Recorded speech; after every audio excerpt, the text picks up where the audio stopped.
नमस्ते सदावत्सले मातरम में।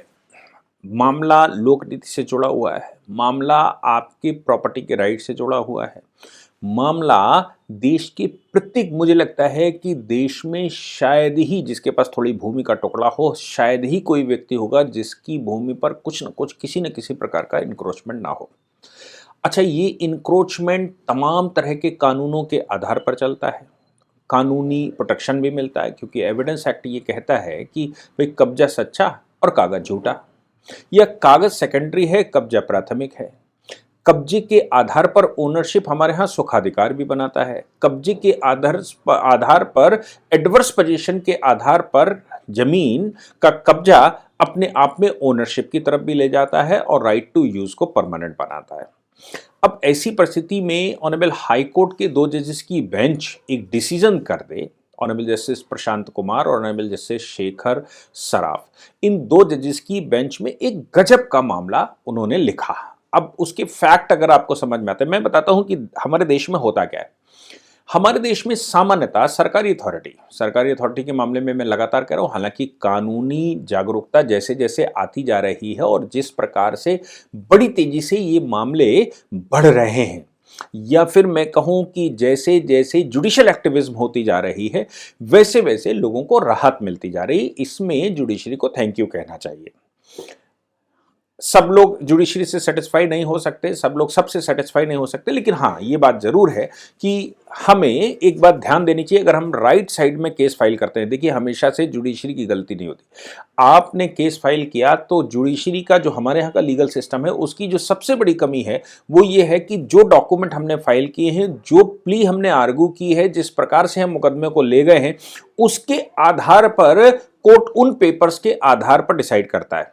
और कोर्ट अपना दिमाग लगा दे तो भी बड़ी समस्या होती है। कोर्ट ने दिमाग लगा दिया तो कोर्ट अगर दिमाग लगाने की अनुमति, ज्यादा दिमाग लगाने की अनुमति अगर कोर्ट को दे देंगे तो भी समस्या आती है कि अगर कुछ गलत आदमी बैठ गया तो गलत कर सकता है।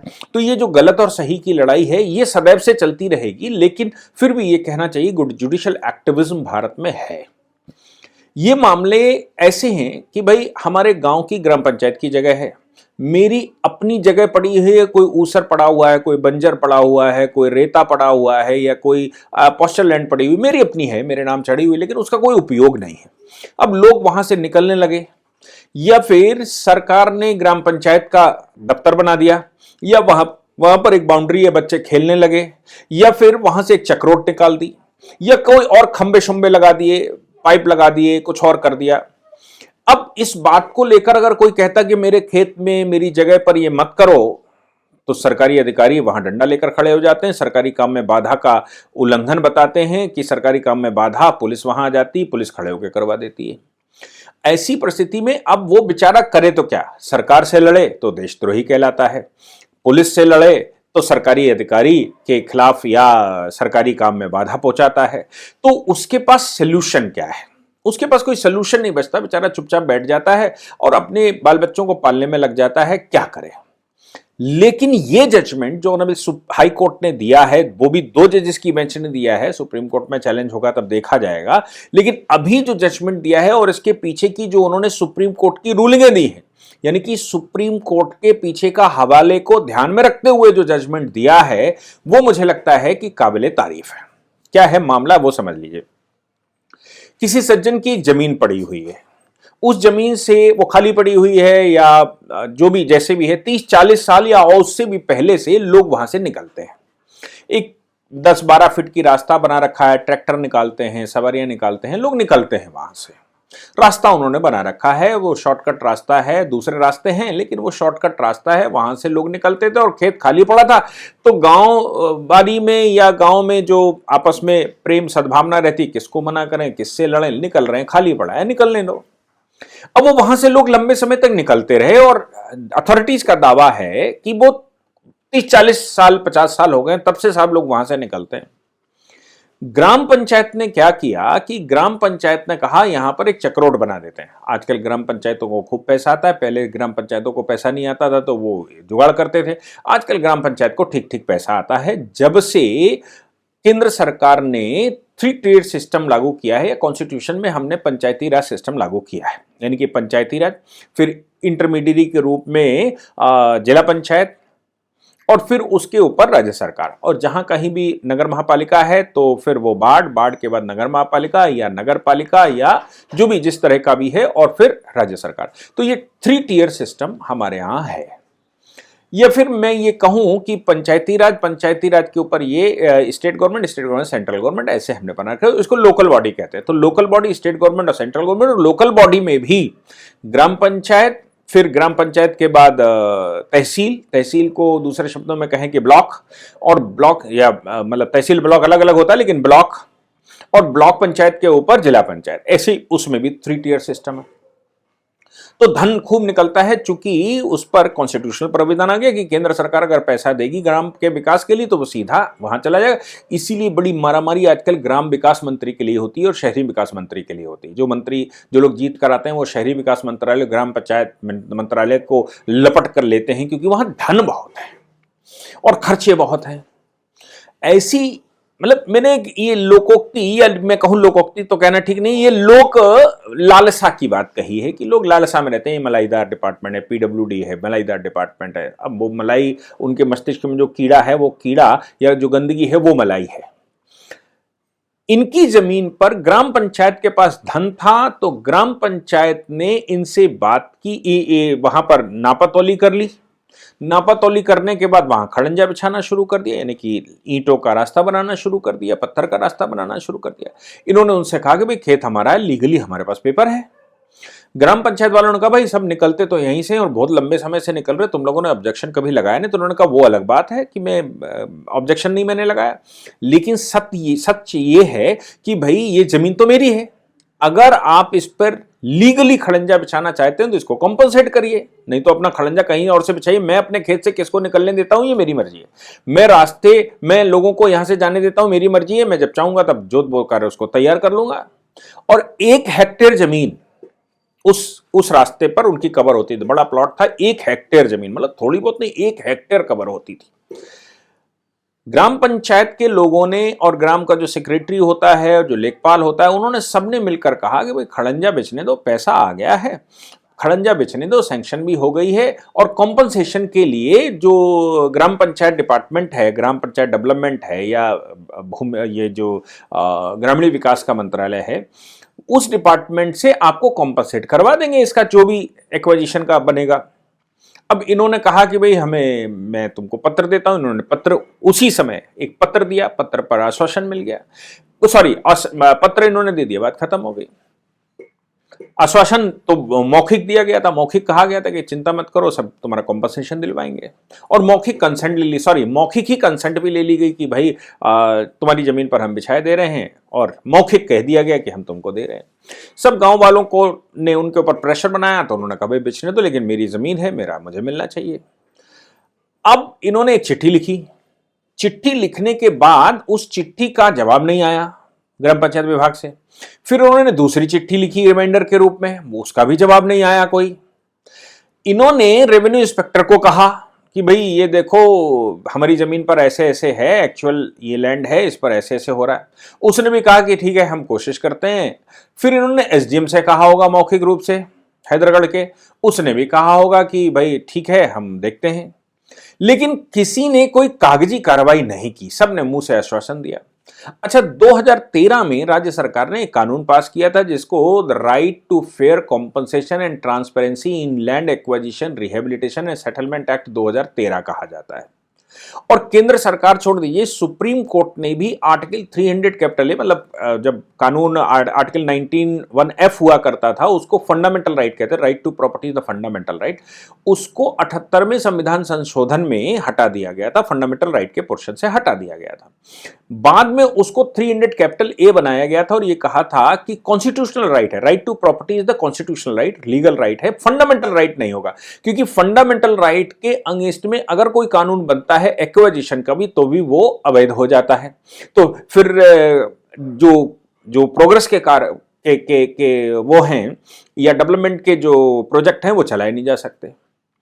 मोदी जी गुजरात के मुख्यमंत्री थे, उन्होंने रिहेबिलिटेशन लॉ इतना अच्छा बना दिया कि जो भूमि की एक्चुअल कीमत है, एक्चुअल कीमत का 3 गुना कॉम्पनसेशन देंगे। इसलिए आपने देखा होगा कि इस समय 2014 के बाद ज्यादातर इस तरह की जमीनों पर जो एक्विजिशन हो रहा है, रोडें बन रही हैं, ब्रिज बन रहे हैं, बड़े बड़े डिफेंस कॉरिडोर बन रहे हैं, मतलब देश डेवलपमेंट की तरफ, इंडस्ट्रियलाइजेशन देश का हो रहा है।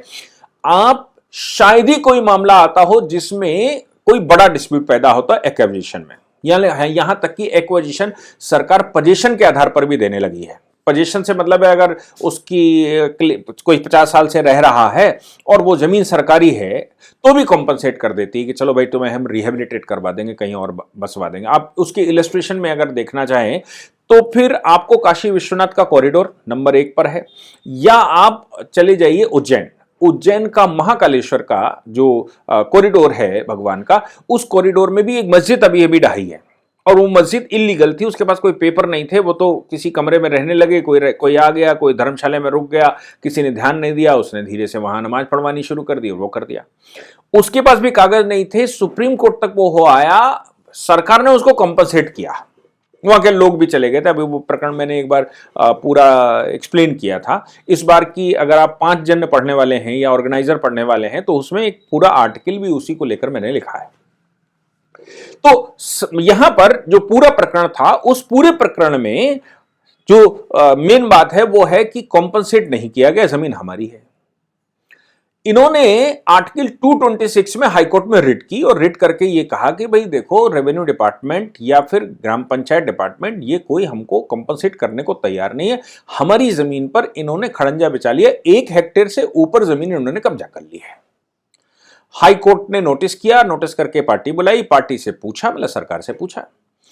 तो मजे की बात है कि सरकार ये कह रही है या जो डिपार्टमेंट है उसका जवाब यह है कि साहब ये तो 40 साल से प्रैक्टिस में थी और वो तो सड़क पहले से, वो रास्ता पहले से, हमने तो केवल खड़ंजा बिछाया, वो तो रास्ता पहले से था, वो रास्ता रिकॉग्नाइज है, 40-50 साल से वो रास्ता है, हमारे खड़ंजे की वजह से कोई नया काम नहीं हो गया, हमने तो केवल सुविधा दे दी और उसके अगल बगल नाली बना दी।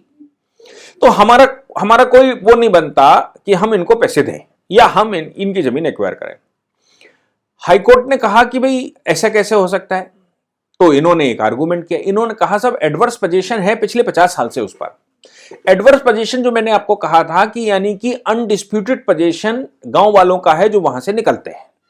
अब इन्होंने कहा कि साहब अगर इनको बंद करना था तो जब लोगों ने निकलना शुरू किया था तभी बंद कर देते। अब चूंकि 40 साल से 50 साल से लोग वहां से निकल रहे हैं, इसलिए वो एडवर्स पोजीशन के आधार पर ग्राम पंचायत की जगह अपने आप हो गई, और ग्राम पंचायत की जगह अपने आप हो गई तो फिर वहां हमने केवल खड़ंजा बिछा दिया है, इसमें कुछ नहीं। एक नियम और समझ लीजिए, वो ये है कि अगर किसी की जमीन पर हैंडपंप लग गया है, सरकारी हैंडपंप लग गया है, आपने कंसेंट दे दी, सरकारी हैंडपंप लगा दिया, वहां से रास्ता निकालने का दे दिया, आपकी जमीन पर ग्राम पंचायत का कोई कार्यालय बन गया, आपकी जमीन पर कोई सार्वजनिक बाड़ा बन गया गांव के लिए, आपकी जमीन पर किसी प्रकार से भी कोई स्कूल, आजकल प्राइमरी स्कूल गांव में बनता है, वो बन गया, या कोई मैरिज हॉल बन गया, या कोई गेस्ट हाउस बन गया। अब वो बनवाने फंड आया, बनवा दिया, आपने उस समय कहा कि भाई ये होना चाहिए, वो होता रहा। जैसे ही सरकारी भवन किसी भूमि पर बनता है, वो भूमि सरकार की हो जाती है। ये मान लीजिए आपने कहा हैंडपंप हमारे घर में लगा दीजिए। आजकल बड़ा चल रहा है कि भाई हैंडपंप आते हैं कि भाई पानी की व्यवस्था करना चाहते हैं तो हैंडपंप का पैसा आता है, वो पैसा आप ग्राम प्रधान क्या करता है, अपने हाथे में लगवा लेता है, या कोई व्यक्ति अपनी सुविधा को ध्यान में रखते हुए अपने घर के कोई जगह खाली पड़ी उसमें लगवा देता है, कहते हैं मोहल्ले वाले भरेंगे।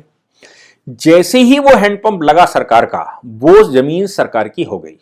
जैसे ही वहां पर किसी प्रकार का कोई सरकारी उपक्रम चला, वो जमीन सरकार की हो गई। अब जब जमीन सरकार की हो गई यानी कि वो सार्वजनिक हो गई, सार्वजनिक हो गई कि पूरा गांव इस्तेमाल करेगा। अगर वो जमीन पर पूरा गांव इस्तेमाल करने का राइट रखने ही लगा, क्योंकि सरकार ने वो कर लिया, वो खड़ंजा बिछा दिया, अब तो वो ये भी तार भी नहीं लगा सकता कि तुम अब नहीं निकलोगे यहां से, ये मेरी जमीन है। आपने वहां मैरिज हॉल बना दिया तो आप कैसे वो जमीन वापस लेगा? आपने वहां हैंडपंप लगा दिया तो वो कैसे जमीन वापस लेगा? आपने वहां पर बिजली का पावर हाउस लगा दिया, लगा दिया तो कैसे, ट्रांसफार्मर लगा दिया तो कैसे वापस लेगा? वो नहीं ले सकता। ये प्रैक्टिकल समस्या है और ये लीगली भी राइट है क्योंकि वो सार्वजनिक हो गया। लेकिन सार्वजनिक होने का मतलब क्या ये है कि मेरी जमीन चली गई? क्या मेरी ओनरशिप चली गई? क्या मैं अब ओनरशिप से वंचित हो जाऊंगा? ये बहुत बड़ी समस्या है।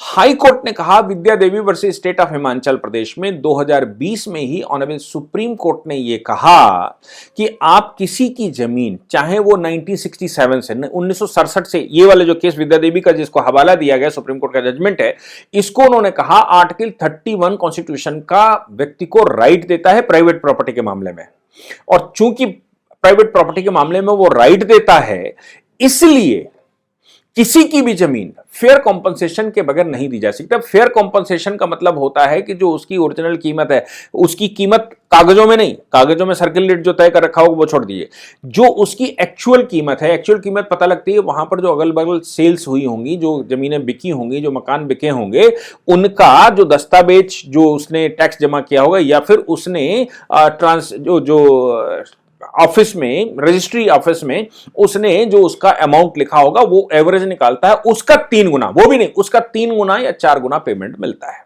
जमीन का। तो फिर ये जमीन जो मेरी कब्जा कर ली, जिस पर ये आपने ट्रांसफार्मर लगा दिया, जिसकी वजह से हमें असुविधाएं हो गई, जिसकी वजह से हमें समस्याएं आ गई, तो अब इसकी जिम्मेदारी सरकार की है कि वो वहां से हटाए, आपका कोई नुकसान हो रहा तो वो हटाए। दूसरी बात यह भी है कि जो जमीन कब्जा करके रखा गया है उसमें विद्या देवी के केस में सुप्रीम कोर्ट ने कहा, और इसके अतिरिक्त ऑल ओनर्स एसोसिएशन का बड़ी बेंच का जजमेंट आया, मतलब ओनर्स एसोसिएशन का महाराष्ट्र का एक बड़ी बेंच का जजमेंट आया सुप्रीम कोर्ट की, 7 या 9 बेंच का था, मुझे सही से याद नहीं, लेकिन बड़ी बेंच का जजमेंट आया था, जिसमें उन्होंने कहा था कि किसी की भी प्राइवेट प्रॉपर्टी आप एवे नहीं ले सकते, और एक्वाजिशन भी, उसके लिए भी आपको उनकी सुविधा देखनी पड़ेगी। हाई कोर्ट ने सुप्रीम कोर्ट के कई केसेस का इसमें हवाला दिया, और हवाला देते हुए साफ तौर पर यह कहा कि सुप्रीम कोर्ट के तमाम जजमेंट ये कह रहे हैं किसी की भी जमीन नहीं ले सकते। अब इनका जो एडवर्स पोजीशन वाला मामला है कि भाई एडवर्स पोजीशन था, हमारी तो इतना लंबा समय से कब्जा था, तो फिर हम क्या करें, ऐसी पोजीशन में हाई कोर्ट ने कहा कि एडवर्स पोजीशन का मामला सरकार के ऊपर लागू नहीं कर, सरकार का काम है संरक्षण करना जमीन का, सरकार का काम है लोगों के फंडामेंटल राइटों को सिक्योर करना, सरकार का काम है कि वहां व्यवस्था ना फैले, और सरकार ही अगर भक्षक बन जाएगी, सरकार रक्षक है, सरकार भक्षक बन जाएगी, सरकार ही जमीन अगर बिना कॉम्पनसेशन के एक्वायर करेगी, सरकार ही जमीन बिना कानून का पालन किए, बिना प्रोसीजर का पालन किए हुए करेगी, और आप कहते हैं एडवर्स पोजीशन है क्योंकि सरकार है, हम साथ लगे हुए थे। अब सरकार तो कहीं भी खंबा लगाकर चली जाती है, कहीं भी लाइन खींचकर चले जाते हैं, कहीं पर भी सार्वजनिक शौचालय बनाकर चले जाते हैं, कहीं भी वो आया, फंड आया, उन्होंने जगह देखी और रात भर में खड़ा किया, काम खत्म हो गया। सामने वाले ने जब तक सोचा तब तक आपने खड़ा कर दिया, और सामने वाले ने कुछ कहा भी तो आप पुलिस लेकर चले आए, बोले सरकारी काम में बाधा है, सरकारी अधिकारी आ गए, बोले आप नहीं मना कर सकते, ये तो सरकारी काम है। अब बेचारा वो क्या करे, बिना पढ़ा लिखा है, या फिर वो इतनी जमीन के लिए 1 लाख 2 लाख रुपए 3 लाख रुपए उसको कंपनसेशन मिलता, वो कहां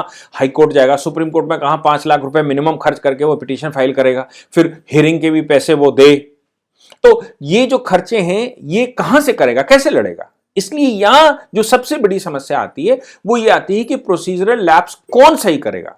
हाई कोर्ट ने कहा सरकार के मामले में अगर कोई प्राइवेट पर्सन की जमीन सरकार उस पर कब्जा करती है तो एडवर्स पोजीशन का फार्मूला लागू नहीं होता।